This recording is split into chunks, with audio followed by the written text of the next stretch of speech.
T-minus 30 seconds.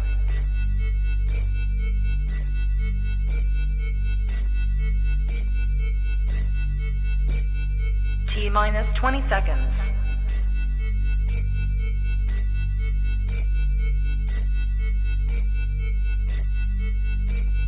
10, 9, 8, 7, 6, 5, 4, 3, 2, 1, 0.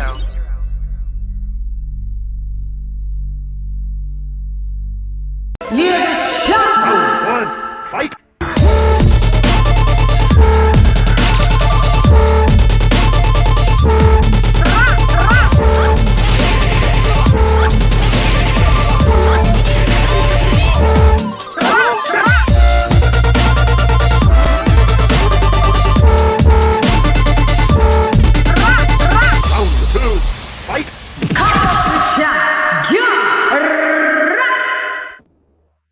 Yo, hey girl, it's LadyChann, rep nonetheless, and welcome to I Bring the Pain, I Bring the Pain, Pain. It's a different edition of Come Box with Chan in the building. Let me just get my levels. Time to level up. Right now, it sounds like I'm in fucking Star Wars. May the Force be with me, because I don't know, my roadcaster's going. Interesting. This is, new mic and a new. Wasn't doing this a couple days ago, but guys, we have technicalities. We can't beat the computers. They always beat us, or they always let us down. So today, we're just gonna run it off the fly with a special guest. We're just gonna chop it up about this humming noise is pissing me off. I'll tell you that. Yeah, unless I can actually do this without headphones. That's the thing. I think I usually do it. I can do it. See how loud quiet my guest is. My guest is quite a quiet lad. He's a quiet lad. Yeah, he's quiet. But let's see is he ready now? Listos para los chingazos. Listos para los chingazos. Listo, lista. Ya tú sabes. Okie dokes. All right. You know the book. The book is out. Okay. So, without further ado, you know how I introduce people. I'm introducing. Introducing. Introducing.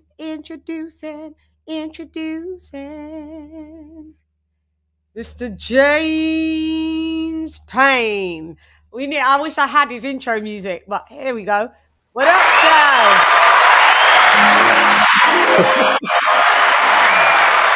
What up, Jay? What's up? What's up? Can you hear me? I can hear you proper. Fantastic. What's up, everybody out there in the world? It's me, the ambassador from the great state of Tennessee. It's your boy, James, Payne, Mr. Lethal himself. And like I know, I'm rocking with LadyChann right now. Dum season. Let's get it. Let's get it. That's a good. I like the intro. That's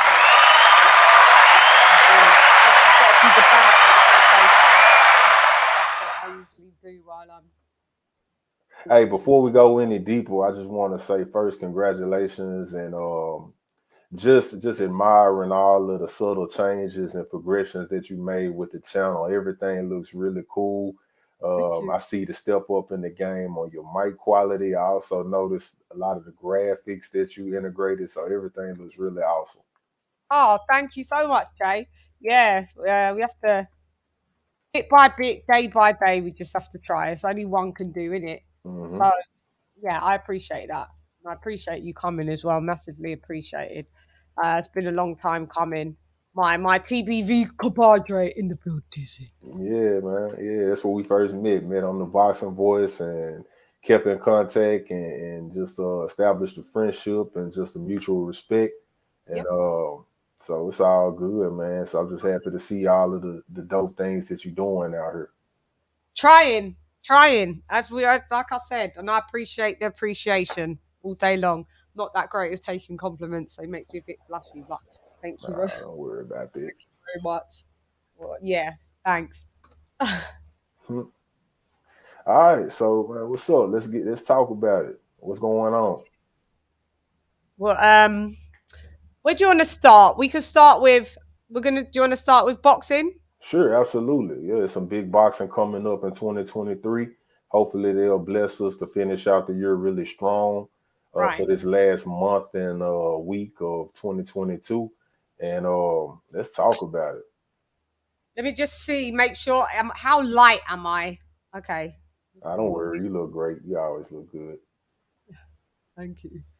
I don't know. Sometimes you have to adjust these lights, though. These lights, sometimes they can make you look super washed out, or you're not lit enough. It's one or the other. Hmm. No, hard. It's the hard not life for CHANN. It's a hard not life. And plus, I've got different colours here. I don't know if I need more light or less because I've got a light coming from there as well. Yeah, that's near enough off. That's big and bright. I think that's too bright. Yeah, too bright. I can see it bouncing off me. Yeah, it's too bright, honey. You don't look like Michael Jackson, Granny. Not the old school one, not the new school Michael Jackson. Rest in peace. But you want to still look black. So yeah, okay. So what's been happening in boxing? Where shall we start? We are going to start with what's not happening in boxing. Bud Spence. Now tell me where do you lie on? Because so far it's wah, wah, wah, wah. Are you team Spence? Are you team Bud? I'm not sure where your stance is. I forgot where you was with all of that. Let me know. Well, Update everything. well, I'm definitely a Earl Spence fan. Have been an Earl. Excuse me. Sorry about that. Can't all be perfect. Got me a little choked up just thinking about that. So excuse me for the something caught in my throat, man. It's hard to explain, but I really can't explain what's going on with those guys. It's been well documented that Bud has the Avenesian fight coming up. Was very unexpected how that all came to be. I thought that Bud and Earl were in deep negotiations. Turns out that they hit us with the ultimate, as my guy King Born would say, the ultimate switch them up, fix them up. But they definitely swerved us with that one. And we've got a new broadcasting player in the boxing world, the BLK Prime.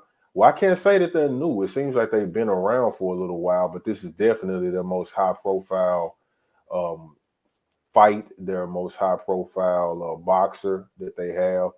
So they're trying to get into the game, and they're trying to let people know that they're here. They also did the deal with Adrian Bronner. So, I mean, they made a lot of noise in the past month with all of the speculation and all of the anticipation to see what's going to happen with Bud and Avenesian. I'm not a big fan of that fight in particular. I was expecting filet mignon, and I feel like they just brought me out a cheeseburger instead. So, I'm not a big fan of that fight, but I can say that I'm definitely disappointed with the failed negotiations of Bud and Earl. I don't know where to place responsibility for the breakdown in negotiations, so I'm not going to pass the blame around. I'm really not here to do that. I just hope that maybe they can reconcile and come back to the negotiations table. But I think from what I've seen on how PBC operates, you really shouldn't use this word when you're talking about grown men in negotiations. But I've seen in the past where PBC could be a bit vindictive when they're negotiating with people. And what you did or what you're doing today can come back and bite you later when negotiating with them. And so, I'm not real confident that we will get to see that Spence versus Crawford fight unless something drastic happens and there's big change in the powers that be with one or both of those parties. So we'll see how Bud does with Avanesian. I'm predicting Bud to stop him. I predict it'll be an early night. We don't know where Earl is going next. There have been talks of him and Keith Thurman, and I'm very lukewarm on their fight, to say the least. I feel like Thurman is about 2 to 3 years past the prime date, and Earl, Earl has had a couple of situations that have kept him out of marquee fights and have cut some years off of his timeline as well. But Earl right now is a 3-belt holder in the welterweight division. So technically he's the king of the hill outside of the one single belt that Terrence holds. And I'm just not excited for the Thurman fight. I know that the pre-fight buildup will be really good. Keith is a great talker, so he can sell it. He can sell the fight. But will he perform during the fight? I don't know what Keith we're going to get. I've seen footage. He's working out very hard. Looks like he's taking his training very seriously. But once again, I got to say, when have we not seen Keith train really hard? When have we not seen Keith look good whenever we see footage of Keith inside of the boxing gym? He looks great. He trains really hard. He puts the work in. But his last 2 in-ring performances have been lackluster. That's the word that I would use for that. In boxing circles that I talk with, we're calling him a professional mouthpiece spitter. So, he's pulled the mouthpiece out a couple of times on us. So hopefully we won't see that in the Spence fight. But I do wish all of the men best success, because I don't wish any ill will or any unsuccess for those gentlemen. I want them to make a lot of money and I want them to make a lot of noise. It's just definitely not the fight that I personally was looking forward to. Well, I'm totally different. I'm totally the opposite. So I just think it's Spence's fault, and you can't tell the truth. Colonel Jessup, did you order the code red? You don't have to answer that question. I'll answer the question. You want answers? I think I'm entitled. You want answers? I want the truth. You can't handle the truth. That is so cool how you do that. I think the truth is, in my opinion, he's been caught up with Yellow Beezy, and Yellow Beezy's told him no fighting right now. They want to do their little thing because things like this come out, James. Bro, what's wrong with this nigga, bro? He said his girlfriend. Nigga gay now. My brother, man. Hey, man. Hey, it's true. Hey, it's true. Look, my brother. Getting jealous. She said, don't kiss him. My brother. Bro, what's wrong with this nigga, bro? He said his girlfriend. Nigga gay now. My brother, man. Hey, man. Hey, it's true. Hey, it's true. Look, my brother. Getting jealous. She said, don't kiss him. My brother.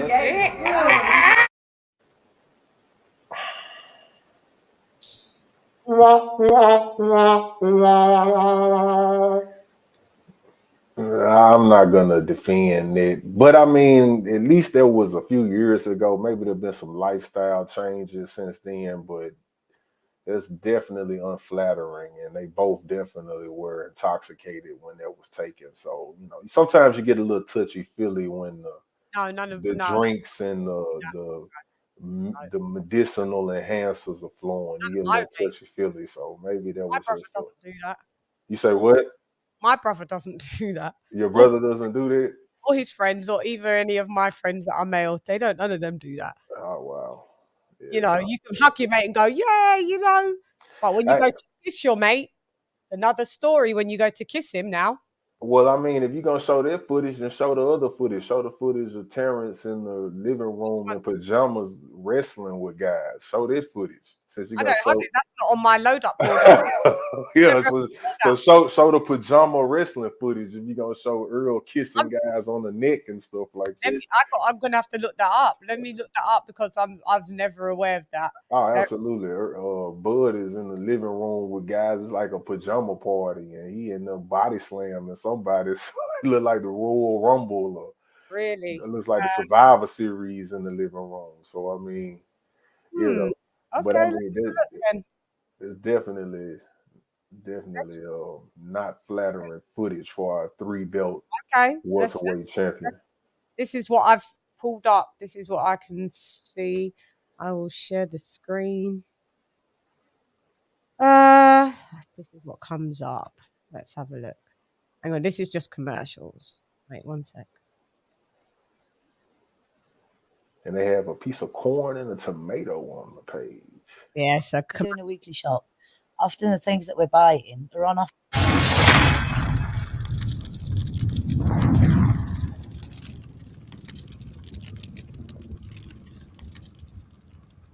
That's a long intro. right. Yeah, that's not it. They're in the gym now. Yeah, that's not the footage I'm talking about.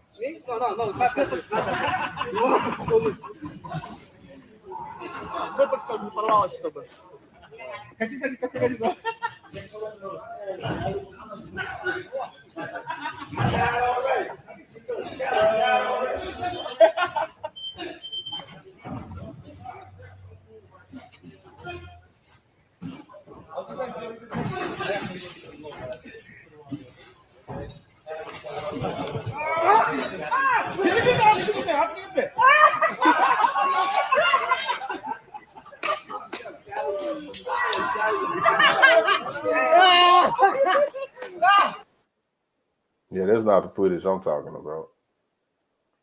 As we knew, Bud just keeps it. Even if that's not the footage, when you pull it up, Bud's a wrestler. So if he's wrestling in pajamas, he's wrestling in pajamas. We just saw his brute strength there, his skill. He wasn't kissing anyone. He wasn't drunk. He lives a clean life. He's never drunk, swearing. Is he not? Is he not? He's never drunk. He's never slurring. Not in public. Not in public. Well, hey, you might have a point there. Ferraris over 9 times. He's got his nice black wife, 5 black kids. One moment, sir. One moment. Let me check something.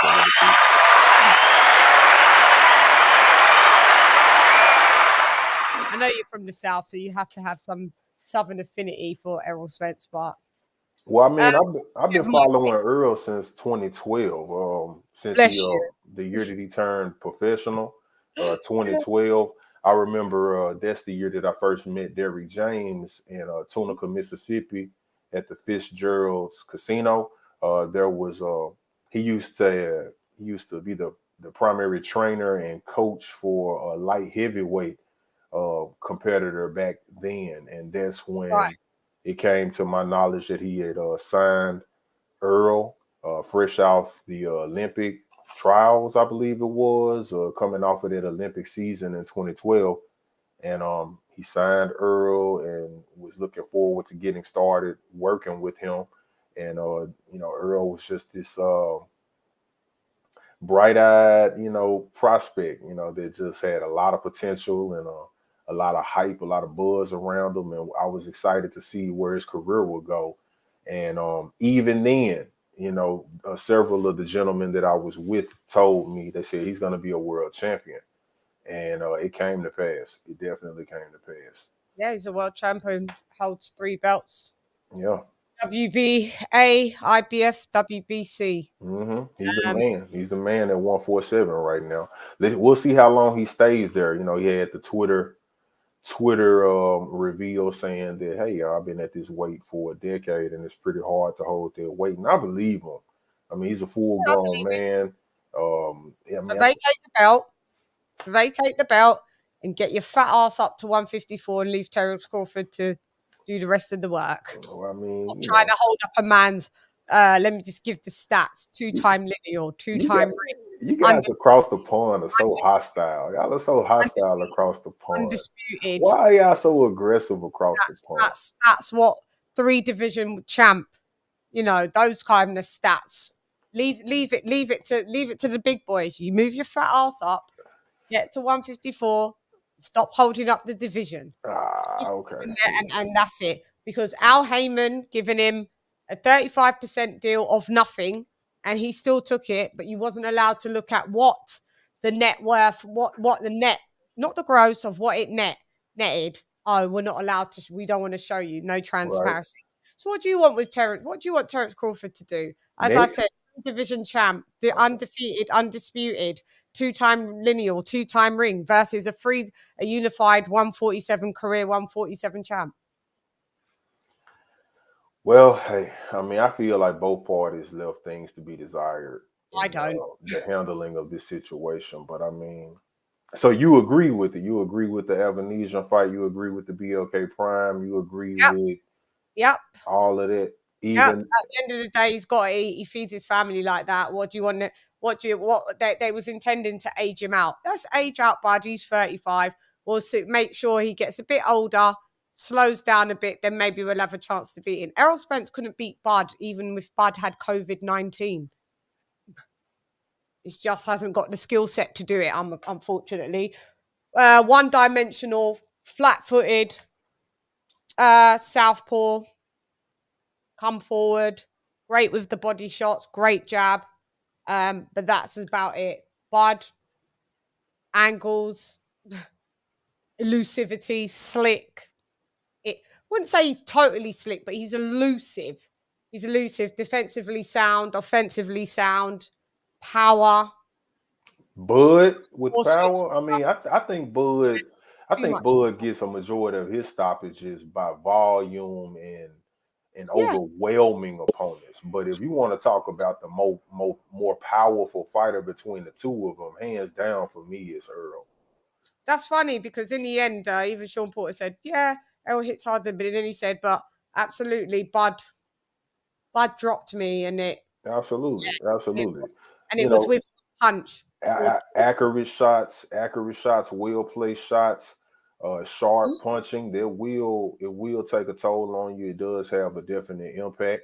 Sean Porter, that's besides Kell Brook, Sean Porter's probably the only like Sean Porter. Common denominator between the two of them.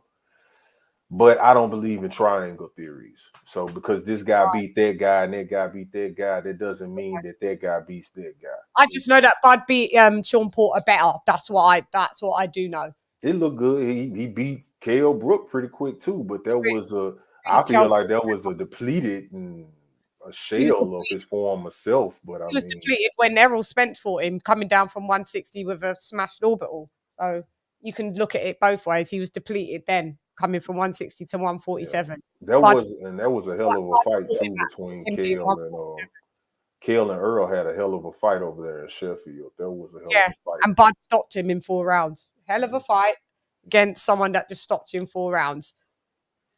Both depleted. If you want to say he's depleted there, he was depleted here. So if you went the distance, no, you didn't go the distance with Mr. What did he stop? Did he go the distance with Cal? No, he stopped Curl in the later rounds. Later rounds, okay. So he stopped to depleted. We agree he's depleted. Well, I wouldn't say depleted in that fight. Okay. I think that he had some undiagnosed injuries, a little hangover from the Golovkin fight, because Golovkin damaged one of those orbitals and then the other one was damaged in the Earl fight. Yeah. Okay. So he beat still like what you've just described, the depleted Kell Brook. Took him to go to the late rounds to do that. Bud fought then you could say a not depleted Kell Brook, because he went on to win. And he beat him, and he's had that chance to have healing bones. Couple years. He actually has metal plates in his orbitals now, and still got stopped in 4 rounds. Mm-hmm. Levels to this shit. Hey, well, maybe one day we'll be blessed with it, but I don't think so, especially the way that the business is set up right now. So no, not when you're with PBC and Al Heyman, no, because to be honest, they haven't got any marquee champs hardly left. I mean, if you want to count Deontay Wilder, if you must. Well, he's not a champ. He lost his belt to Fury. Yeah, ex-champ. Yeah, so there's not really. They've got Jamal Charlo. Yeah, he's undisputed. He's the man at 154 right now. Can't afford to pay him. He's not even out. He's not even on the schedule. PBC Island over there looking like it's ready to go down. Well, I mean, hey, you know, Plant versus Benavidez is going to be a really big scrap. And that's from your hometown, that geezer. Yeah. I'm just, let me just say, Benavidez will stop Plant in 8 rounds. Yeah. He's going to walk him down. Benavidez is a big lad. He's a big lad. He's going to walk him down. And unfortunately, cause Plant, people getting this Darrell thing, like it's gassing them up. Plant fucked up a depleted, mouthy Darrell. Plant doesn't have power like that. He doesn't even have respectable power, but he's slick. And he does the wrong Philly shell, but he does it. But you know, he's fast. Okay. That's where he was doing well with Canelo. He's fast. But unfortunately, Benavidez is not Canelo. Canelo is not Benavidez. Benavidez is 6 foot odd. Really, he shouldn't even be fighting at that weight. But he is. He's a weight bully. And he's a come forward power puncher. So unfortunately, he's really good at cutting off the ring. So shouts out to Caleb Plant, though, for taking the fight. Finally, Absolutely. this 160 thing. But yeah, absolutely.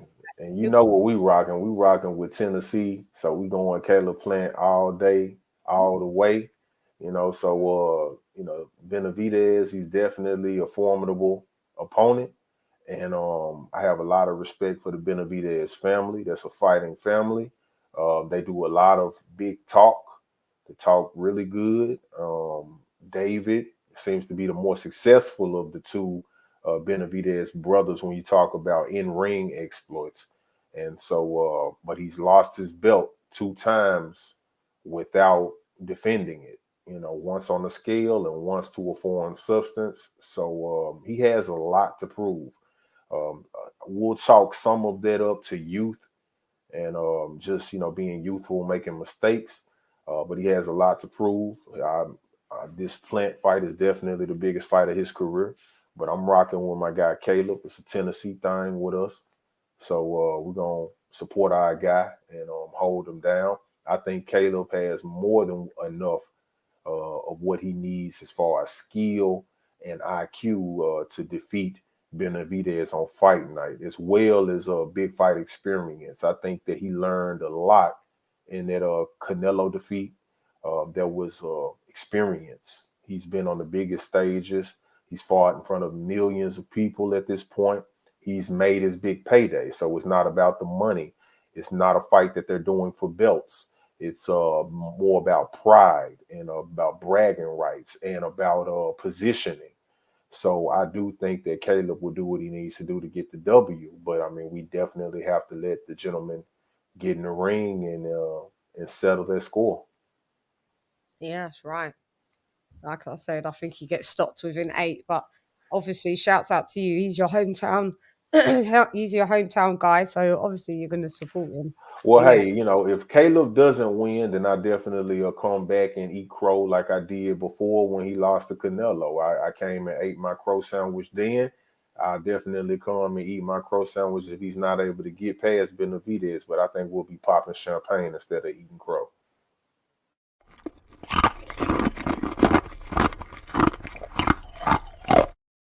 What the hell was that? Crow. That didn't look, what was that, a leg sticking out? Yeah, so that's what you're going to be eating in a few weeks when you come back on the show. Just giving you a preview of your plate. What you gonna eat when Benavidez loses? What you gonna eat? Humble pie, because I'm from the UK. We don't eat crow. We eat humble pie.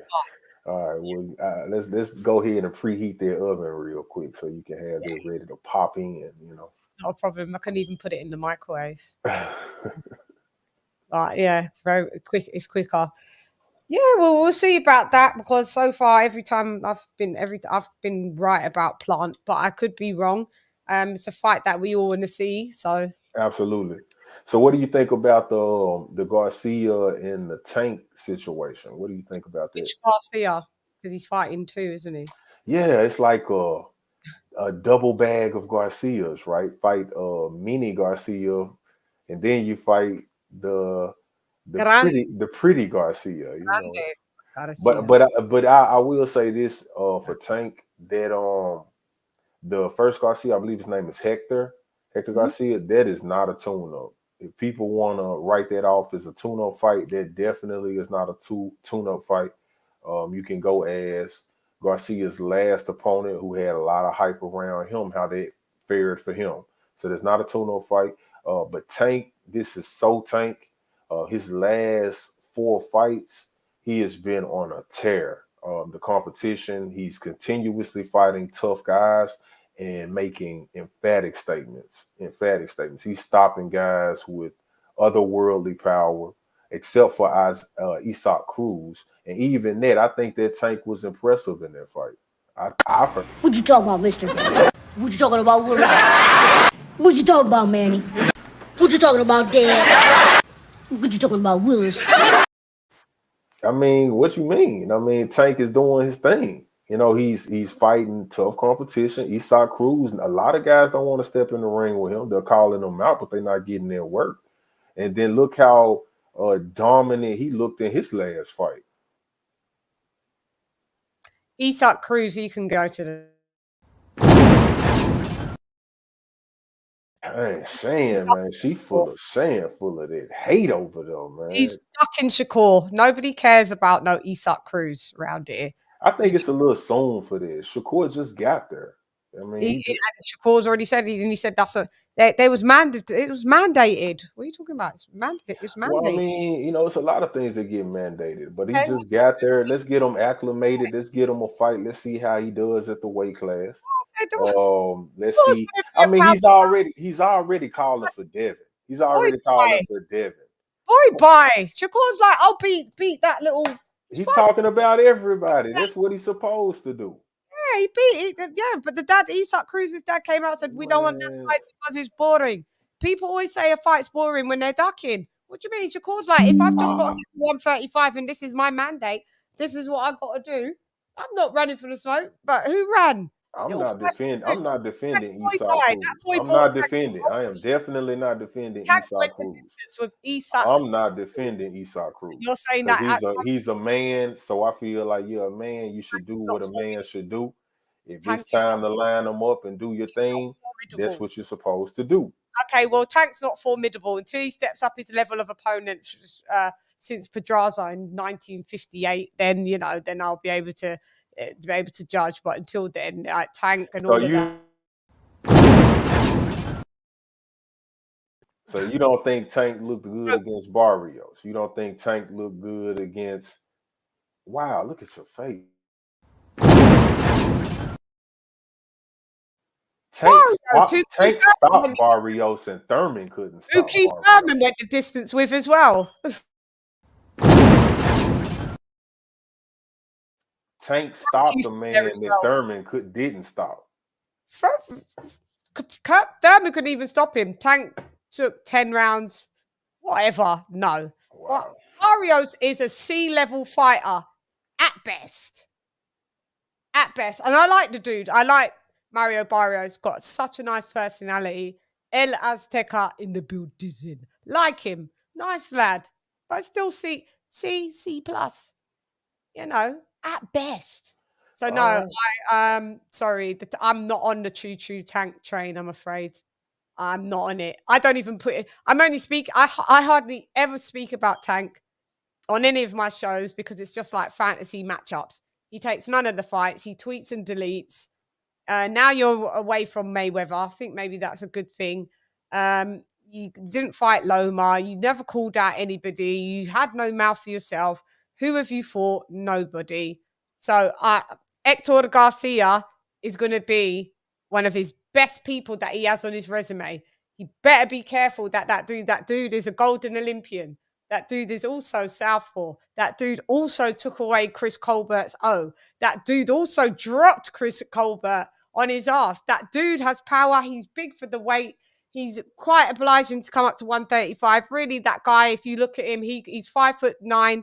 He has the same dimensions of Ryan Garcia. That's why they're matching him with him, because that Hector Garcia could easily fight at welterweight. So if Tank doesn't look good fighting this dude, I kid you not, there will be no Ryan Garcia. This is why they're doing this fight. it's a gauge. And don't be surprised if that guy doesn't box circles around Tank. If Tank don't clock him, I don't know how Hector Garcia's chin is. All I know he has. I don't think in his pro career he's been dropped. Not saying that he can't. He's a better boxer than Tank, and he has snap. Tank's a good boxer. Don't get me wrong. How good? Who knows? He don't fight nobody, so I wouldn't know how good he is. Yeah, I mean, well, who do you see Ryan fighting in a tune-up if he even fights a tune-up? I'm not high on Ryan either. He can. Oh wow. Yeah, he can go. Ryan can go right here. Let's move the discussion along because you showing plenty of hate and vitriol for these guys. Ryan Garcia fights nobody. Luke Campbell, that's it. Ducked out. Mental health. I don't have that much tolerance. Shouts out to you. I'm from London, where we move fast. Tolerance isn't one of our key things that we have. We don't have a lot of time at our disposal. So we're kind of like, if you're not fighting the best, but you say you're the best, how do I put you as the best? Okay. So you just opened the can of worms there. So who in the UK do you feel represents this fighting spirit that you say you guys embody? Who embodies that? Not much of these new cats, not much of anyone in this era, unfortunately. It's not like the old era. Even my favorite fighters. My all-time favorite fighter is Floyd Mayweather. There's never going to be that again. These new lot. Yes, I do like Anthony Joshua, but is he of that ilk from? You're fighting every once a year, once every 18 months. I criticize everybody. It doesn't mean just because I like you, I'm going to pretend that what you do is the best thing since sliced bread. I can criticize every single fighter. Yeah, that's what I'm here to do. And I can praise every single fighter. I know their strong points. I know their weak points. I don't know who's exciting right now. Who is? I mean, you guys got some stuff on the slate coming up. You got Dillian coming back to the ring soon. Mm-hmm. He's in redemption season. I don't know who AJ will be fighting next, but he's in redemption season. He's fighting the winner of that. No one wants to see an AJ and Dillian White rematch, but if we have to, then we have to. I'm not even chuffed with that. Yeah, not that chuffed on that. And if he has to fight Jermaine Franklin, if Jermaine Franklin beats Dillian White's got to retire. He has to. Jermaine Franklin, yes, he's undefeated, but he's fought nobody. I predict Dillian White knocks that dude out in 6. He's got to go in 6. If I see that dude in round 7 and 8, Dillian White, you stop. Yeah, we need him. We need him. Who have you guys got that as American heavyweights? You lot used to dominate on that, man. I honestly, I can't think of many guys that I could throw out there to you that you would say hands down, that guy right there is the next big thing. There's a lot of talk about Jaron Anderson. Who's he for? They're still working with him, still developing some things. So, but I think he's got a fight coming up real soon. So I'm looking forward to seeing what new things he's been working on in the gym. Also, you have Wilder Ruiz that they're rumoring. All right, fight. I don't mind that fight. It's a decent scrap. I mean, Wilder don't fight nobody either. So I mean, like, this is going to be someone that at least he's fought. Like, at least he's like being forced to step up, because otherwise he doesn't fight nobody. You consider Andy Ruiz a step up for Wilder? Have you seen Wilder's resume? Still fighting to this day. To this day. You just sit here, you don't know what I'm talking. No, we don't know what you're talking about. Your resume is really bad. But I mean, shouts out to him for taking this fight. Another hate train coming. Choo choo. Yeah, he don't fight nobody either. I disagree with the resume part. Wilder's last 5 fights have been respectable. 3 Furies and 2 Ortizes. That's respectable. It's definitely respectable. Yeah. The only other person that has a better resume than that took L's is AJ, and AJ's fought the best of the best too. Let me give you, God, stats, facts, and data yet again. Two Usyk fights. What is this? Without my authorization. Doors are sealed. Access secured data file Omega 1. Voice print confirmed. Anyway, I'm gone. Code. Hey girl, it's LadyChann written on. Let's come up with CHANN. CHANN. Confirmed. Sensors have detected the Omega phenomenon face. CHANN. Implement the Omega directive immediately. All other priorities have been rescinded. Right, we're ready for some data analytics now. All right, cool. That was two Usyk fights for AJ, two Ruiz fights for AJ. Also, he went on a belt collecting campaign against champions. It's my turn to give you the stats, facts, and data. I don't know if you're aware because I did a show on Deontay Wilder's resume. He's fought out of any champion and any heavyweight in history. He's fought the most unranked fighters, even as a ranked champion. I'm not defending Wilder's resume. I'm talking about Wilder's last five. Well, let's talk about AJ's last. He hasn't even. You could talk about his last five. Two okay. Usyk fights. Let's talk about his last fights. Let's talk about his last 10. Let's go. Let's go. I'd like not to be interrupted just while I run the stats, facts, and data.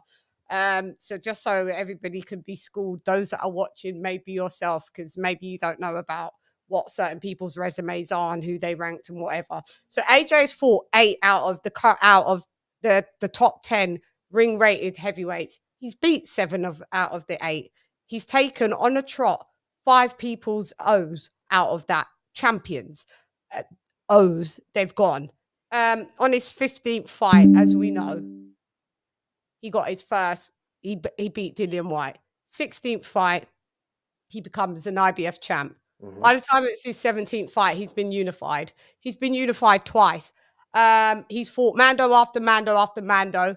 1 voluntary. Do you know who the voluntary was? Andy Ruiz. Only because Big Pharma popped today. So then, if you versus Deontay Wilder, and even if you look at Anthony Joshua's level of journeyman that he fought coming up in the first 10-11 fights, barely any upside down records. I think he's fought 2 or 3 journeymen, and they're deemed as journeymen, but it's only because they've got upside down records, right? There's only 3 of them absolutely do have upside down records. Versus Deontay Wilder's level of journeyman, trash. Didn't get a belt till his 33rd fight, trash. Had 8 voluntaries, trash. 2 Mandos, trash. And lost. Every time he stepped up, trashed. He didn't win. So if we want to talk about resume, when you're fighting tough level of competition, you probably are going to lose. You probably will. When you're fighting Uber drivers, pizza delivery, it's like me beating up a 2-year-old. You know, these people don't have punch resistance. They work other jobs. They're not champions.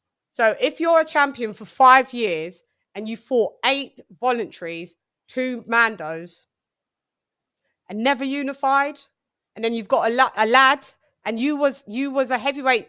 You was a heavyweight 5 years previous to this lad that's come through. And he's been twice unified.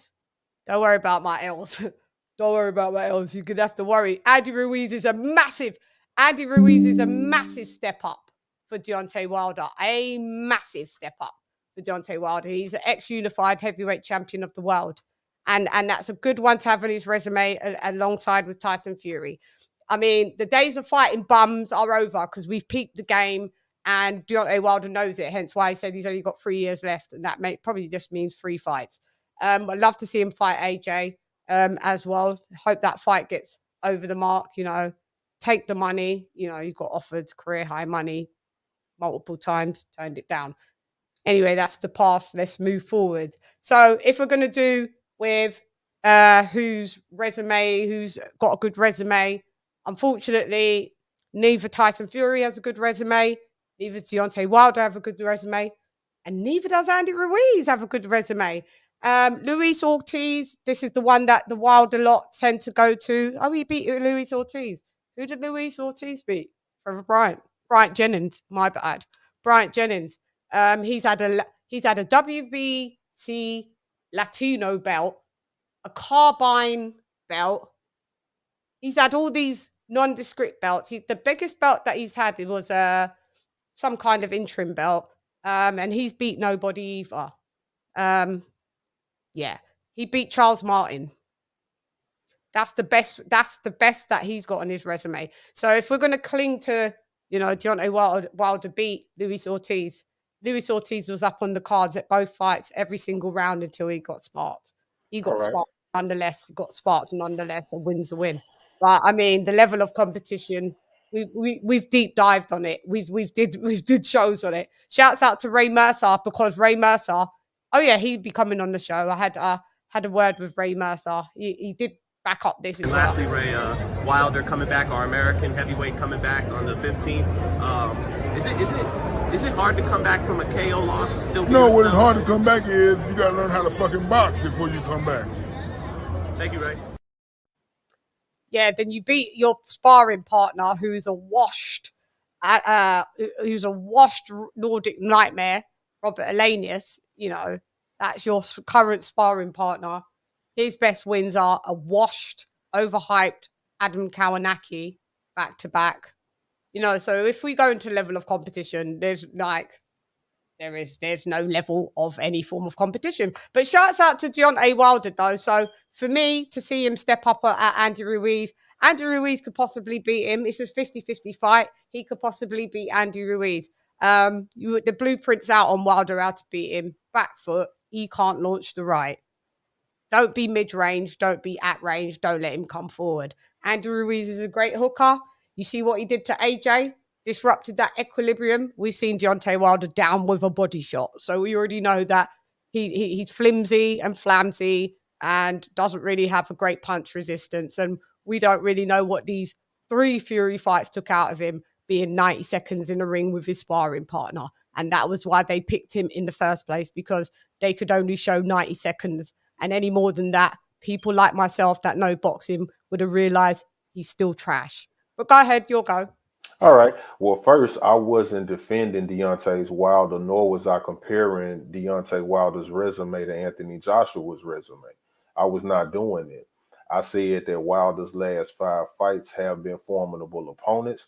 You said that Luis Ortiz's most notable win was against Charles Martin, but then you also said that Charles Martin was where AJ picked up his first strap, which was the IBF strap. So he was a former world champion. Please, I didn't interrupt you.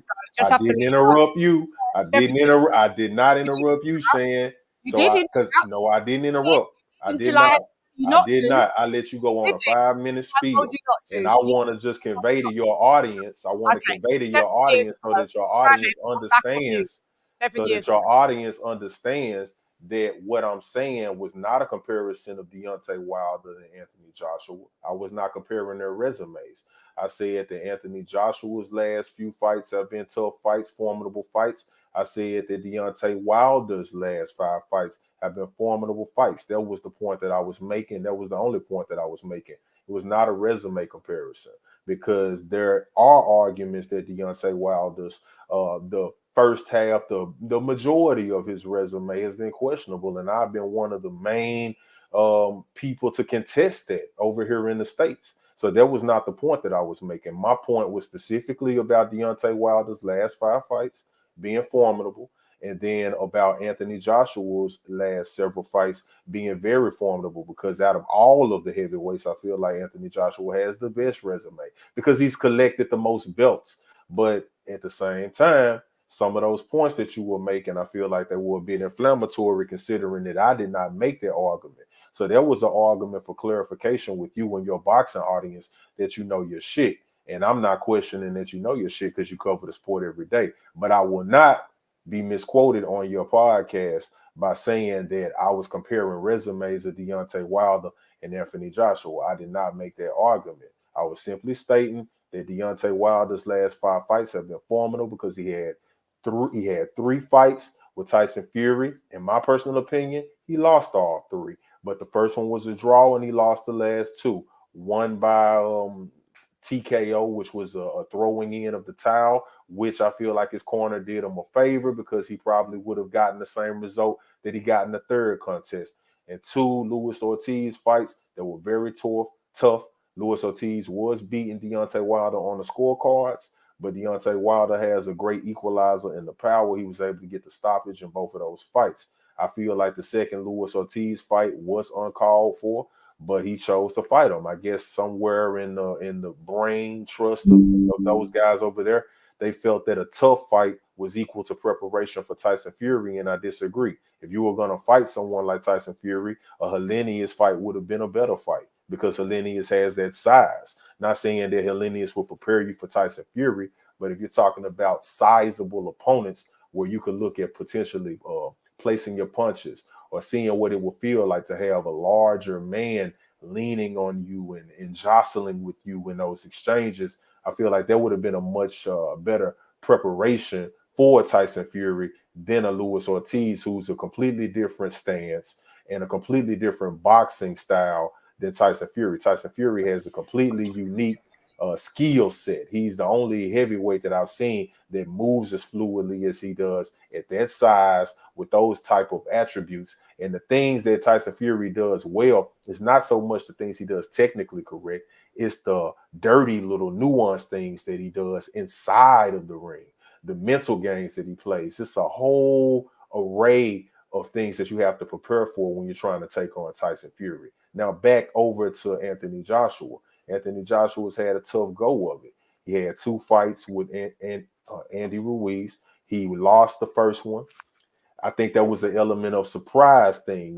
He had a lot going on. It was a U.S. debut. There was a lot of hype around it. There was a lot of speculation, a lot of uncertainty. And also Andy Ruiz, he was preparing for a completely different gentleman.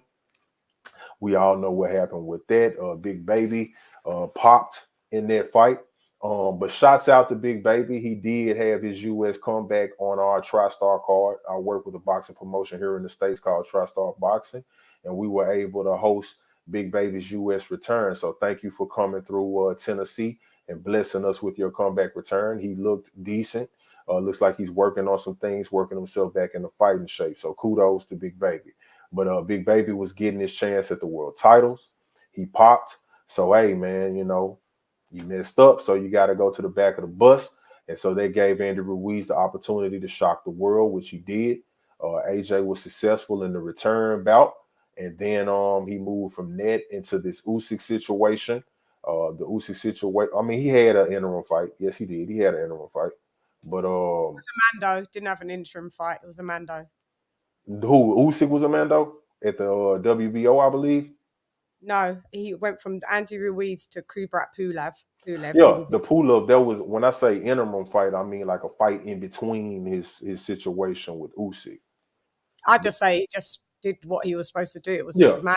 He had a mandatory fight. He got that out of the way. That was like a really big ticket seller over in the UK. What did they have that fight? Was that in the UK? It was in the bubble. Yeah, we was only allowed 1,000 people. That was in the bubble. He did. They fought in the bubble? Yeah. I don't remember that.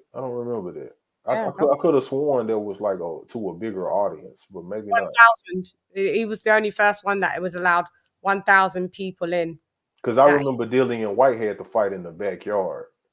Yeah, and Anthony Joshua fought at Wembley, but only at Wembley, but only 1,000 people were allowed. Wow. I don't remember that. But I remember he had that fight in the interim until he got to the Usyk fights, and he had the 2 fights with Usyk, and he lost both of those fights. So that was a rough series of fights for AJ. So AJ's kind of in rebuild mode right now. But all I was saying, back to my original point, that both men, their last 5 fights have been challenging fights. That was the only point that I was making. So, you know. You said formidable. Absolutely. So I could put Tyson Fury as a formidable fighter. Damn right, he's formidable. He's the most formidable fighter in the weight class outside of Usyk, right? Usyk's the 3-belt champ, and Fury has the solo belt. But Fury's held all of the belts at some point. Yeah, at some point, then popped dirty, got stripped, never been undisputed. But yeah, he has. He's held up. But I just wouldn't put Louis. And just to make one more point, and then I'll pass the mic back to make one more point. Fury, like the knock on Fury was that he never defended those belts when he was the unified champ. He never defended. Well, he's defended the WBC strap, so he's doing his thing. The only thing I don't like about Fury is the I'm in, I'm out game that he's playing. That's the only thing I don't like. But I mean, hey, the man, when you're at the top of the mountain, I guess you kind of can do what you want pretty much. But I'm interested to see where we go with this, So that was the point that I was making, though. Those formidable opponents, last 5 fights for both gentlemen. I would like to see both of them get it on still too. Yeah, I'm just saying that Luis Ortiz isn't in the conversation when it comes to formidable. That was just my point only. That's who Andrew Ruiz had to beat to get the Wilder fight. Doesn't make you formidable. Just makes you in the position what PBC did. Doesn't if you put me in the lineup doesn't mean I'm formidable. Hey, we'll agree to disagree. Yeah. Luis Ortiz isn't formidable. I think people like to throw around words, and like Tyson Fury isn't the greatest of the era either. Who's the greatest of the era then? Who do you got? With 3 title defenses, how are you the greatest of an era? You just started defending titles. You've had over 30 fights, and you've just started defending titles. So who's better than Tyson Fury in this era? He's the number one. He's the number one on paper heavyweight. But I would beg to say, if I have to match stylistically, I would have to say Usyk's a better heavyweight than Tyson Fury, just because of the skills that he possesses. You would agree that Errol Spence is the number one welterweight. Why? Because he has 3 belts. Then I wouldn't base that off of his belts, but I mean, because listening to you talk earlier, it sounds like you feel that Crawford is the number 1 welterweight. Yeah, I do. And he doesn't have 3 belts. He's got 1. If Usyk had 1 belt and Tyson Fury had 3, I would still have to say. But do you know why I catch people out on that? Because they like to say, "Oh, well, Errol is the number 1. He has 3 belts." I'm like, all right, we'll transfer the same energy to the heavyweight division. But for me, Usyk's just a better. If Usyk and Fury fight, I'd have Usyk in it. To be honest. I'd go Fury. Yeah, a lot of people go Fury, and I could see why. I could definitely see why. But I just feel that Usyk's a better fighter than Fury. I mean, he's been former undisputed. Mm-hmm. He knows what in 18 fights became undisputed. Mm-hmm. Came up in the same Olympics as AJ, so they've both achieved formidably. Mm-hmm. Against people that have been, in the game 5 years, their predecessors that some haven't unified. Another one hasn't even unified. We can't even get him to undisputed. He's had 3 title defenses. The best win on his resume was a Klitschko in 2015. Mm-hmm. Since then, I mean, there's no one formidable that you can put. Shouts out, he took Deontay Wilder's but if you deep dive, that's, like I already said, it's not the biggest defeat to have. I mean, win to have. But hey, Dillian White, you beat Dillian White. So what? Dillian White, that's so what as well. Like, do you know what I mean? It's just like, it's quite lukewarm across the board at the minute. There's just really boxing quite lukewarm. I'll tell it how it is. I don't got to lie. There's nothing really. The little guys are doing their thing. The little guys. 160 dead. I feel like the women have boxing on fire right now. Women are doing very well. Very well. Shouts out to Natasha Jonas. Shouts out to Alicia Baumgardner. Shouts out to even Hannah Rankin. She just lost her belt. Shouts out to Chantel Cameron. Shouts out to Breakers. They don't give her enough props. Shouts out to Clarissa Shields. Smashed it with with the Savannah Marshall win. Shouts out to Savannah Marshall for taking the fight. The women have just been mixing it up. These men, they're not representing. I mean, it's their time right now. It's the women's time. You know, we have just the right mix of competitive women and in promotional situations where we can mix and match and get the fights that we want and need to see for clarification in these divisions. And there is just the right amount of women that make the sport interesting, like your Katie's, like your Franchons, your Clarissas, of course, and so many more that you know I can't name at this current time. But I mean, I salute women's boxing, you know, straight up. You know, I'm definitely interested in the women's game, and I think the men, you know, it's just a regroup time right now. You know, it's just a little shuffling of the deck, and we're trying to figure out where things are gonna go. But we've had some good fights this year, and I look forward to a new year of boxing where we can kind of get some clarification in some of these weight classes. Yeah, some more undisputed. Yeah, definitely. So what's coming up? So we have got Dillian White with Jermaine Franklin. Yeah, that's coming up. We have Prograis fighting Zepeda. I'm predicting a Prograis win. I like Zepeda in their fight, but that's just me. Yeah, I'm predicting the Prograis unanimous decision in that. But yeah, Prograis he's the stronger puncher. Zepeda, I don't really like his footwork at all. I don't find him steady on his legs. I don't like his stance. I get it. Yeah, so I'm with Prograis, the power puncher, the guy that I always go for a boxer that can punch. Sometimes over a boxer, purist boxer. And I know that sounds weird, not all the time, because you have a Devin Haney against somebody that could punch, and I could pick Devin Haney for the win. It just depends who that boxer puncher is and how their ring IQ is. I just feel that Prograis is just a bit too powerful for Zepeda. But you never know. Like I said, this is not an exact science. It could be right. You could be wrong. You could be wrong. I could be right. Hey, I'm wrong at least once every day. So, you know, if I'm wrong, then I own up to it and I keep going. But I learn to fail fast and keep moving. Me too. So, like, yeah, there's loads of fights that I've been like, yeah, but I try to brush up on my prediction skills. They're not too bad. I'm in a prediction league though. Shouts out to Champ Ross when you see this. I'm top 20 on the prediction lead out of 70 people. So I'm top 20 on the table. I came in at number 19. So, you know, my predictions don't seem to be that bad, you know. So, yeah, just keep on keeping on. That's what you just got to do, innit?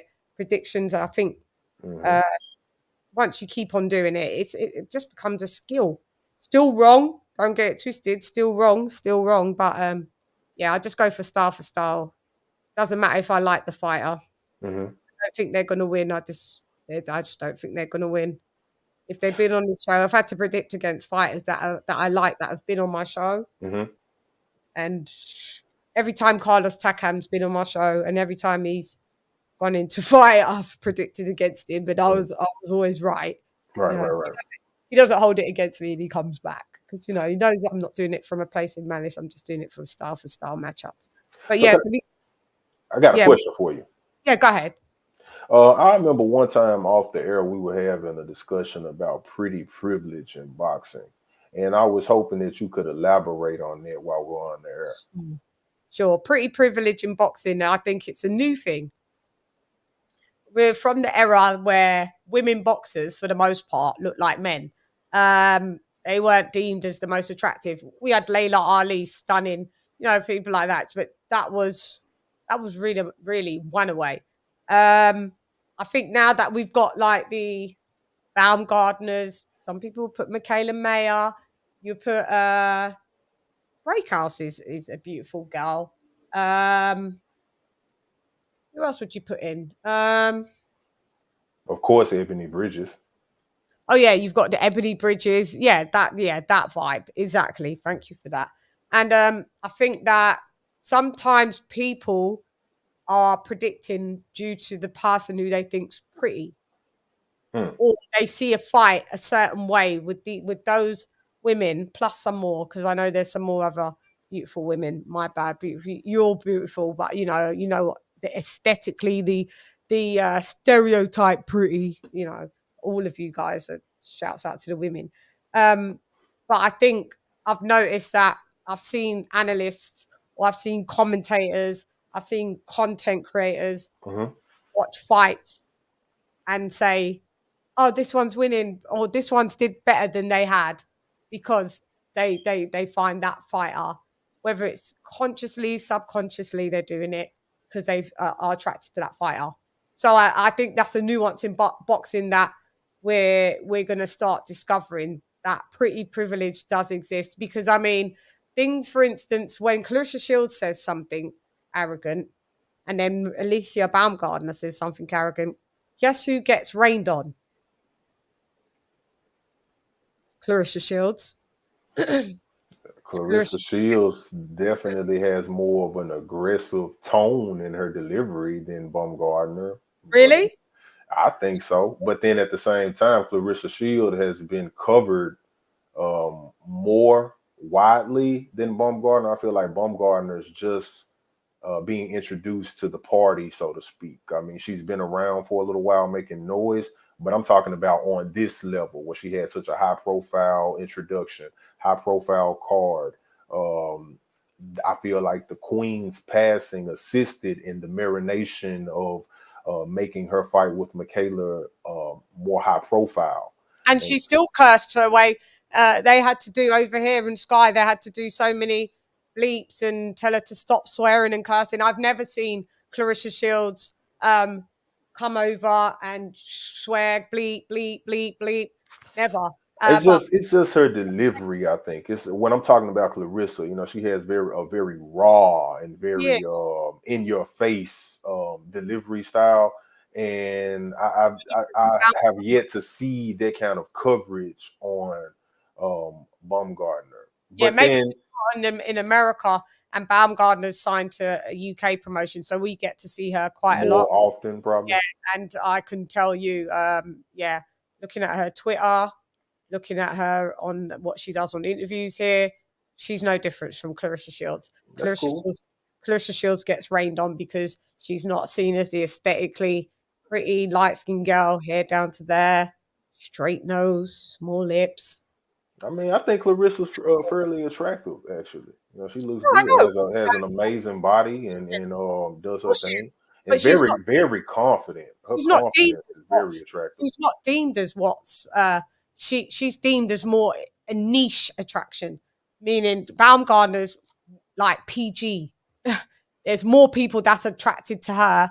Yeah, that's how it is in the world, unfortunately. If you're light skinned with curly hair, you're more appealing, and that's why that's always used to marketing. Just because maybe it might not specifically be for you, but you're one person.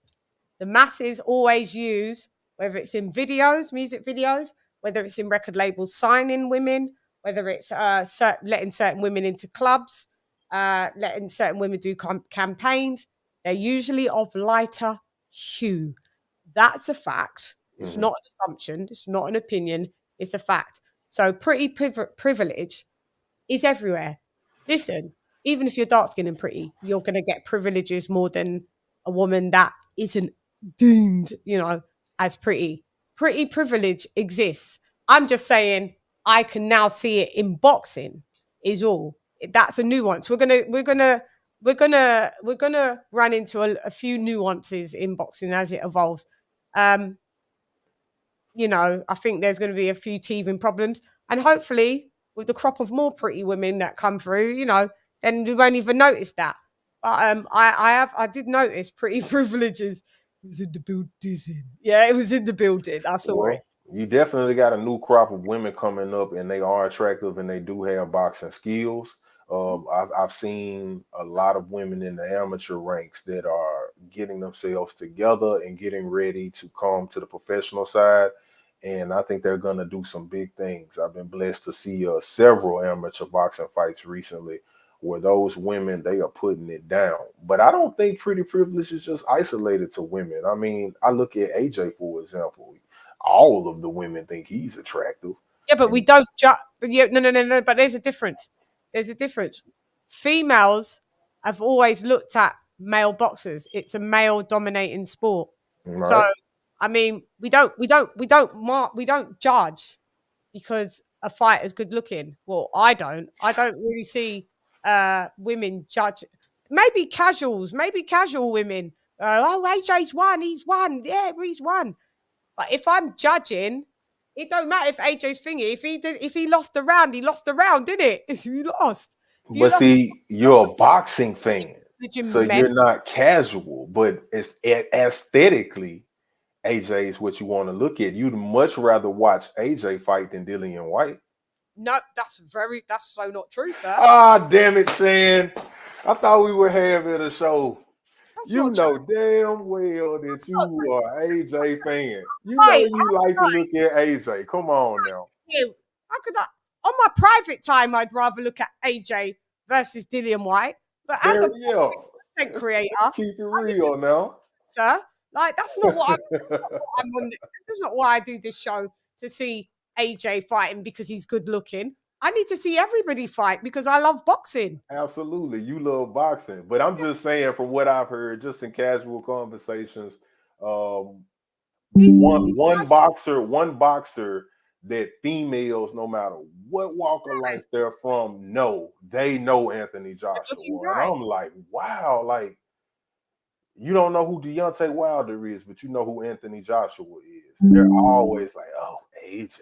And I'm like, AJ really reaps benefits off of being a statuesque looking man, I guess. He reaps benefits out of the ring for other endeavors. Like he can be on the front of GQ, he can get more campaigns, but he also gets these campaigns because he's a golden Olympian and he's been a 2-time unified champion. Yeah, so I mean, that's going to garner. But would I rather see AJ instead of Wilder fight, or I'd rather see what fights need to happen. I'd rather, if you say in your own time, private time, who would you like to look at, AJ or Tyson Fury? I'm definitely going to say AJ because he's definitely attractive. But when I watch AJ on a boxing match, I'm not drooling going, oh my God, look how good. I'm looking at, did that jab connect?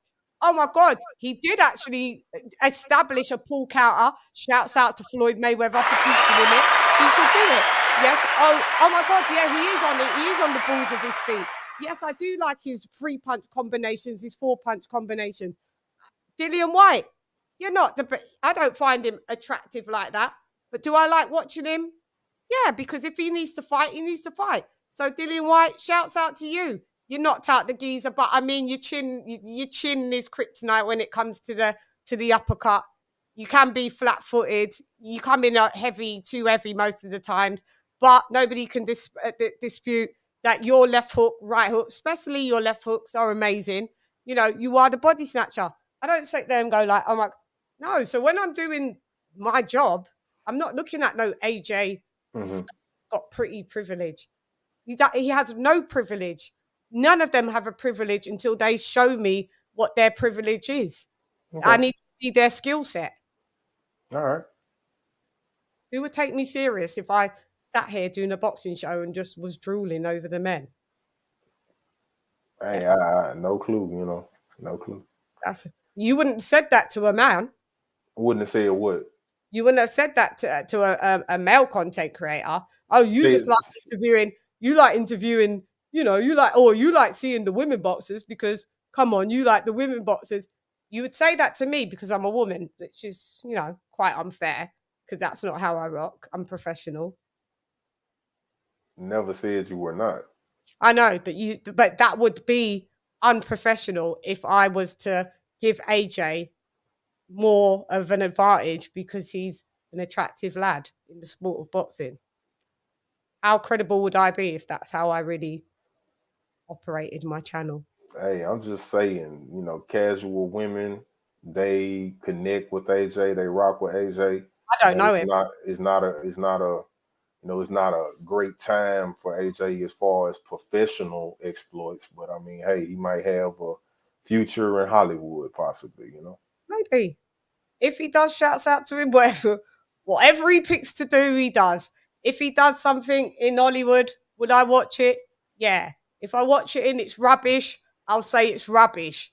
Because if he can't act, I'll say he can't act. Get your ass back in the ring. It's as simple as that. People like to look at people that are attractive. That's human nature. But we're used to seeing good-looking boxers. Before AJ, my crush is Roy Jones Jr. To this day, I love Roy Jones Jr. He's an old geezer. Roy Jones Jr. was before AJ. Pretty Boy was pretty before there was an AJ. We're used to seeing pretty guys. What I'm saying is, you guys are not used to seeing pretty women in the sport of boxing. I feel like another new age fighter that reaps benefits off being looking to a female demographic. Ryan Garcia still has not won a real world title that we would recognize, but he's in commercials, he's got sponsorships, and he gets fights, and he has a female demographic that loves to see him do what he does. A very, very large social media following.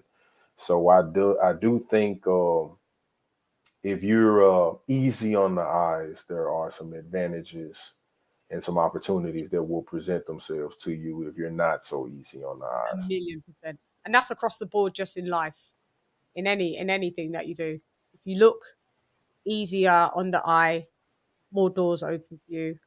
Literally, men will open doors for you. Industries will open doors for you because people like to look at people that look good.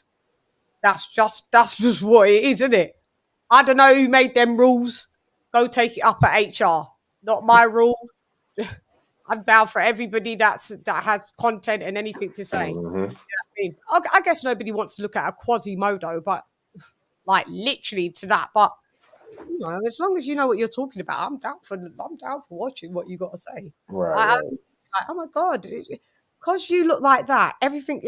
So if you're not that good looking and you say 2 + 2 makes 4, I discount that that's a fact because you're not that good looking. And then the good looking person says 2 + 2 makes 4. And I'm like, oh my God, it makes 4. It made 4 before. Like, as long as you're bringing content, like, I couldn't care less unless you're obviously, like I said, Quasimodo. But right. I'm not judging. I'm not really judging people on how they look when it comes to certain content that I wanna engross myself in. Yeah, I couldn't care less if it's someone fat, thin, tall, short. As long as I'm learning and you're giving me that information and that knowledge, I'm down. Do you know what I mean? But shouts out to Farrakhan because I know he probably gets a lot more people throughout the years definitely listening to him because of his charm, his charisma, and he was and he is a good looking man. So, you know, these things follow you. Yeah, people like to look at good looking people and it does help. But as long as the message is straight to the point and it's interesting to me, I'm not really that bothered who the messenger is, to be honest. I'll take it based on your knowledge. But yeah, that's where I stand with that. But I'm just pointing out pretty privilege is starting to exist in women's boxing. But, you know, hopefully it puts the fire out by itself. Everything happens, it starts and everything ends, doesn't it? Yeah. Well, you heard it here first, folks. You know, LadyChann has officially coined the term pretty privilege in boxing. So you heard it here first. So if anybody else, any other platforms take that word and they're using it, they stole it. They stole it. They infringed on LadyChann. Rah. Did it? Tell them, innit? I know they be biting. They be biting my shit, but it's all good. As long as they're using the term correctly, innit? And I just want to. Okay, so we'll just quickly to wrap it up. We'll move out of boxing. Tell us about a film that I haven't seen, Wakanda, and you was one of the first people to absolutely go and see it before everybody else had gone and seen it. Oh God, I don't want to put any spoilers out there. And we'll do spoiler alert, guys. This is a spoiler alert. If you haven't seen the film and you've got a vested interest in seeing it, and don't want to know what happens, click off here, mute here. And No, don't go anywhere. Don't go anywhere. Stay.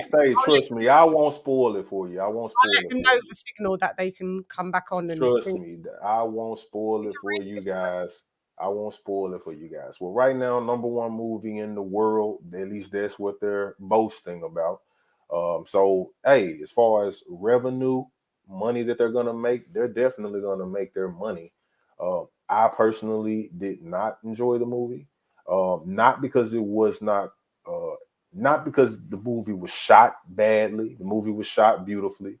They use great colors. The wardrobe looks magnificent. I feel like the script could have been tighter, but they did have a very unfortunate circumstance that happened during the process of creating that film. So, and everyone knows what I'm speaking about. So, rest in power to the great actor who helped that franchise to grow into what it is today. But personally, I did not enjoy the movie because I just feel like the script was a big lackluster. I feel like there were several things going on, multiple stories that they were trying to tell at the same time. The movie was long. It doesn't feel as long as it is, but it is long, and just a weak plot to me. So a bit underwhelming. So I'll just leave it there. But it's not to discourage you from going to see it, because there are tons of people coming out saying it was a phenomenal movie and it's doing great. I mean, the reviews on it are stellar. Rotten Tomatoes has it ranked very highly in the high 80s, if not low 90s. Also, there are several other review metrics that have the film reviewed very highly. So it's getting stellar marks across the board. And they also, from what I'm hearing, several actors are going to be nominated for awards in award season. So they're doing their thing and they're making their money. I just was not a big fan.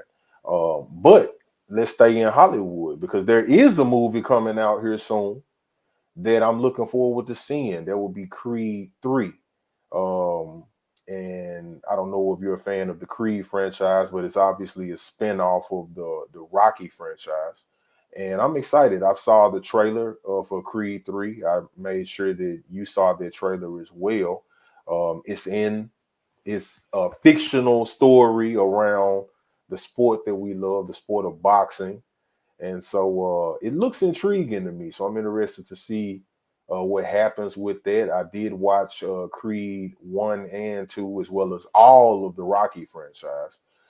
There's even a debate that I've had with several guys about why is Rocky in the Boxing Hall of Fame? You know, the real boxing hall, the same Hall of Fame that features such great names like Sugar Ray Leonard, Jack Johnson, Lennox Lewis. No, it's crazy. You know, all of the greats, all of the greats, George Foreman.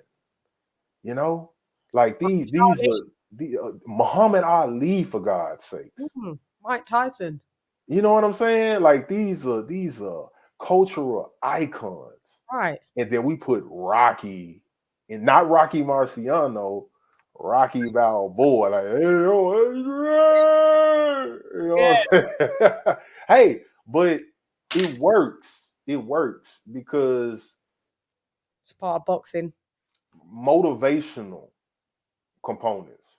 Yeah. The soundtrack. Yeah. Iconic. It's iconic. Yeah. You don't have to see an image. You could hear those sounds. You know where it comes from. It gets you amped up.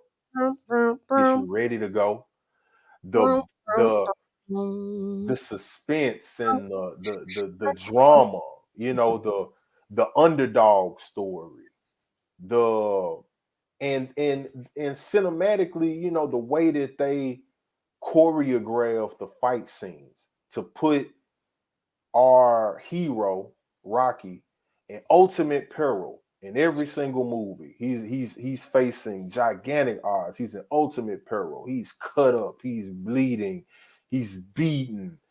Things in his personal life are not going well. It's not going well in the ring, but he just digs deep and he fights and he fights and he even if he doesn't come out on top, he leaves with a moral victory, but for the purposes of the movie and more of the movies than not, he finds a way to become victorious.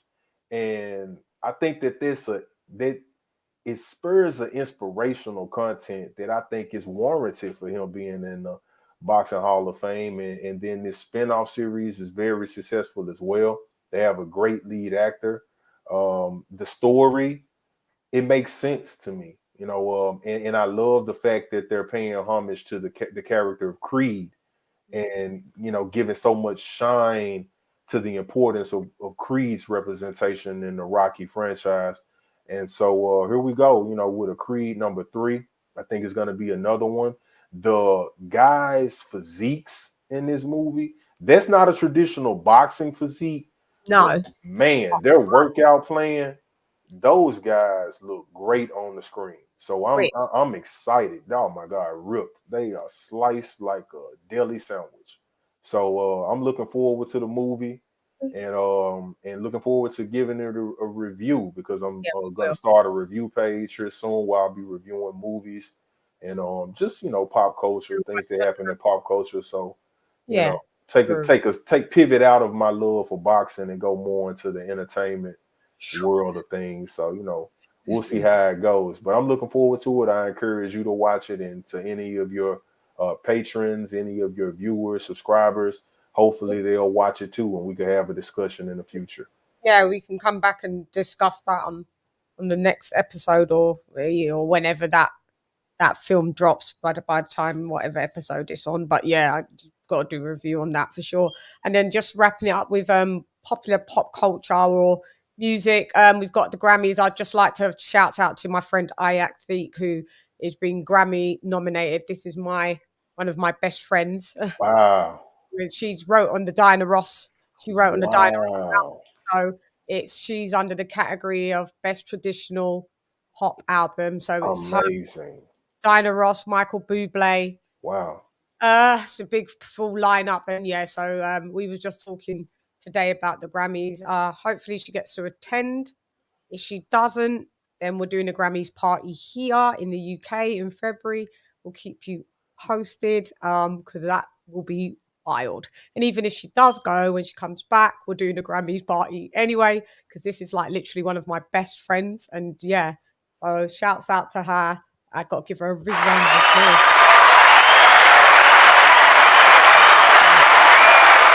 Yeah, so I just wanted to shout that out.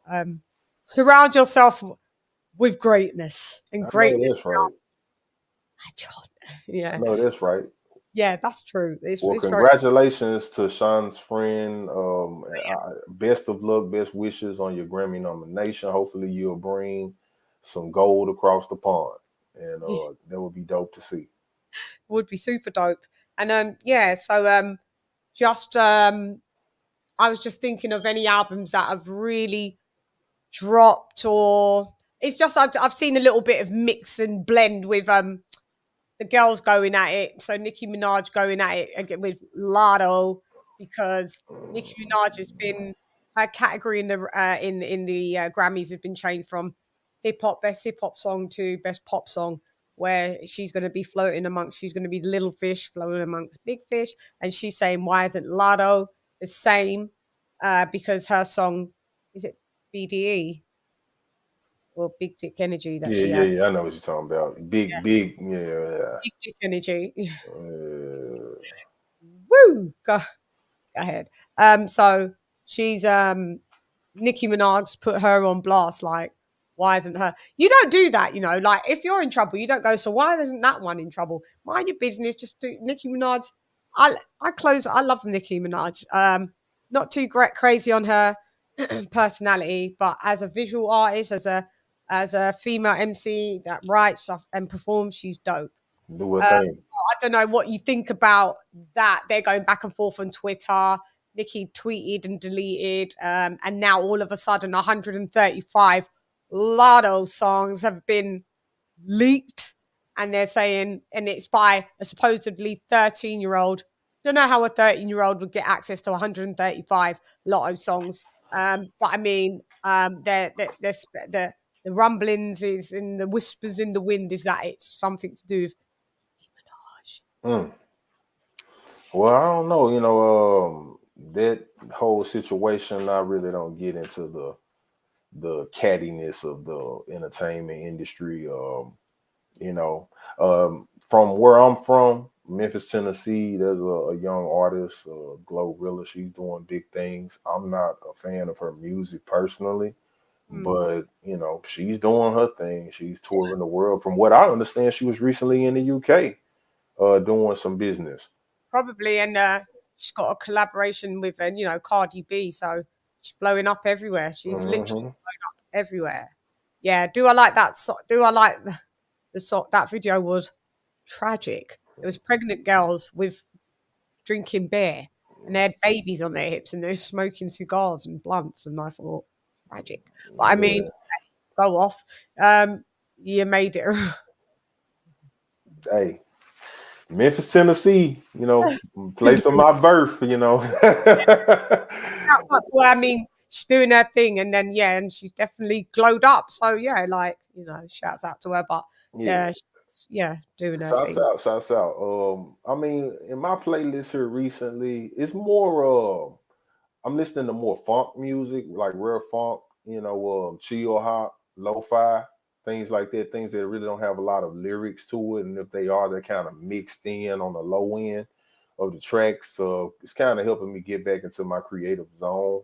As far as artists, I was listening to a lot of West Side Gun. I really love what they're doing. The whole Griselda movement. I love their sound.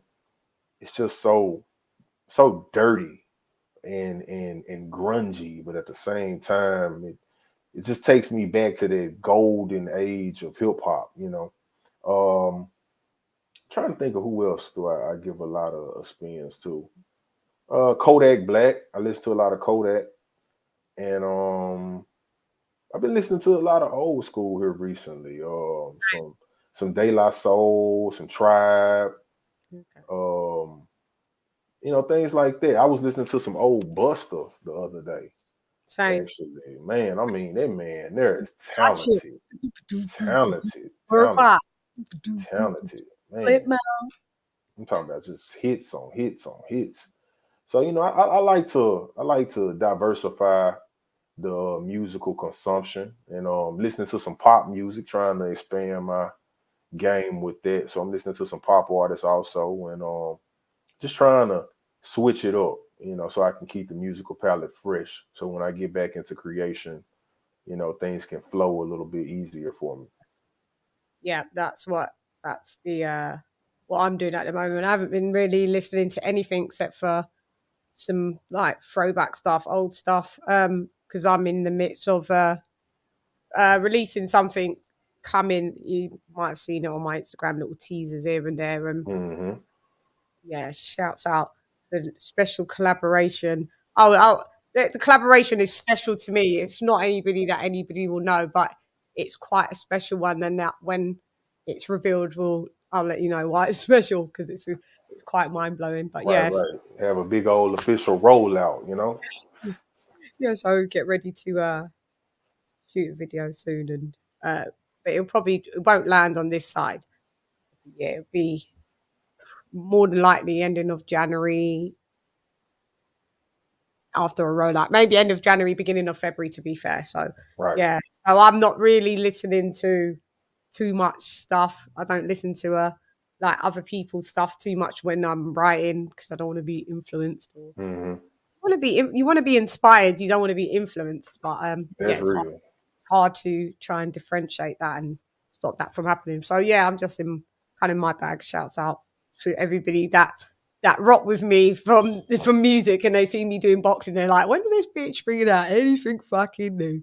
Because she is doing boxing. It's wild. And they've still rocked with me. So I want to shout out to all of you lot for bearing with. You know what I mean? I told you I was coming. It's bits and pieces. It's a part of my journey. I love boxing and I love music. So so music is dropping. It's landing. Yeah. But tell them where they can find you on Instagram, or Instagram, Twitter, where they can get a hold of you, where you want them to find. Well, don't look for me on Twitter because I'm permanently suspended on Twitter. I got into a little back and forth spat with let's call her an adult entertainer, and she apparently reported me to the powers that be at Twitter, so they kicked me out. They banned you permanently. I mean, I got a 12-hour ban for the first time a few weeks ago. I've been banned for the past 5 months from Twitter. And they said, is it permanent for now? I've appealed it once every month. So I've done 5 appeals. I just finished the last appeal last week and no reply. So set up a new one. Until they have it flagged by my name, email, all of that. So it's like I don't know. I must have really pissed her off. But so don't look for me on Twitter, but you can find me on Instagram at James Payne Lethal. So just, find me on Instagram at James Payne Lethal. My page is under construction, so I don't have a lot up there right now. Just trying to rebuild, reformat. But you could definitely follow me, and I probably will follow you back. But that's a great place to connect with me, communicate with me. So in Facebook, if you have Facebook, you can find me James Payne. And also look out for our boxing channel, TriStar Boxing, on Instagram and Facebook. I am the operations manager there. So that's another place where you can connect with me. So Instagram. And your music. Oh, yeah, right. I do make music. Been making music for over 20 years. So just like my lady across the pond, I am a musical artist. That's how I started. So you can find me on Spotify, Apple, every streaming platform, YouTube, James Payne Lethal. So it's pretty uniform across all of the platforms. You just search me and you'll find me, and I'll be there. Yeah. Shouts out to James Payne is the name, baby. How about you? Yeah, great song. I like that song. We'll probably have to use that as a shame that we didn't even think about that to use it as I thought about it as I was introducing you, but we use it another time. And I'll have to put that down because it's a good intro. It's a good intro. It's a good song. Yeah, I like it. It's one of always heard it on the Boxing Voice. Yeah. And shout out to your hair color matching my turtleneck today. Shout out! Oh yeah. We didn't plan it, but great minds think alike, right? Think alike. We didn't plan this. I just realized as well. Yeah, that's right. Yeah, yeah, good observation. We didn't plan it. Next time, or me, I'll go any color. I'll be blue. I've been blue. Whatever color turtleneck you've got, I've probably got hair to match it. Do you know what I mean? Yeah. So this is how I want to thank you so much for coming on the show. Thank you. Massive appreciation for LadyChann Brings the Pain, episode 1, and stay tuned for episode 2. And we'll be bringing it to you. So this is how I sign out, Mr. Payne. You know where to find me. You always know where to find me. Instagram, Twitter. Guys, you know to find me. It's scrolling across. Next time I'll have James's one scrolling across as well, so that you guys can write it down in that. But that's just the generic one on my show, on my boxing show. Guys, we are going to be live in about an hour and a half for the Terence Crawford versus Errol Spence deep dive resume, deep dive. We want to know who really has the best resume. Is one better than the other, or is it the same? I have no clue at this point. So we're going deep, not just the first layer. You're going to have to, and it's going to probably have to be in 2 parts because it is 15 fights deep. So going to have to cover 7 today and 7 a few days later. So stay tuned. And I want to shout out all my members. We're not having a members live today because I've did enough. Today we did this, and then this will be out for them more than likely tomorrow or Sunday. Maybe I'll give them this Sunday, to be honest, where everybody's chilling. And I just want to thank everybody for tuning in, and this is how I sign off. I just make my screen big. But I just want to say shouts out to James Payne as well.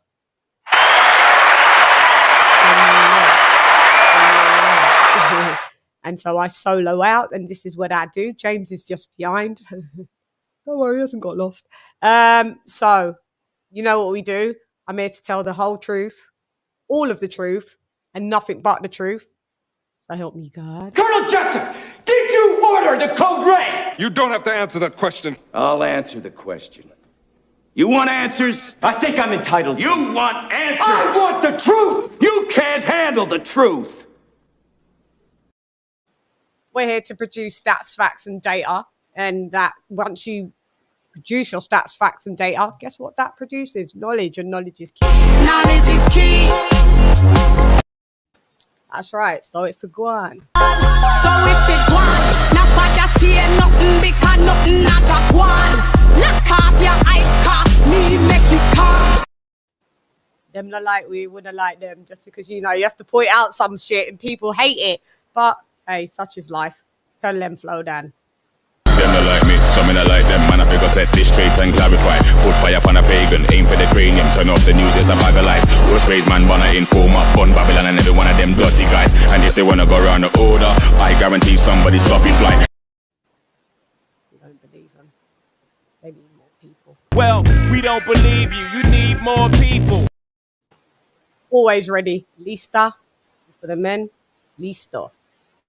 Listos para los chingazos. Listos para los chingazos. Shouts out to Caleb Plant. I was that bitch. I am that bitch. Always will be that bitch. So, you know. It's hype, you suck at life, you don't want a round three. Worship the queen and your mic the pass. Keep it real, these chicks couldn't wipe my anyway, now let's go get Bulgari. I am the ultimate Bengali. These chickens can't even spell that. You hoes bugging, repel that. That's right. So, thank you for joining me on Comebox with Chan.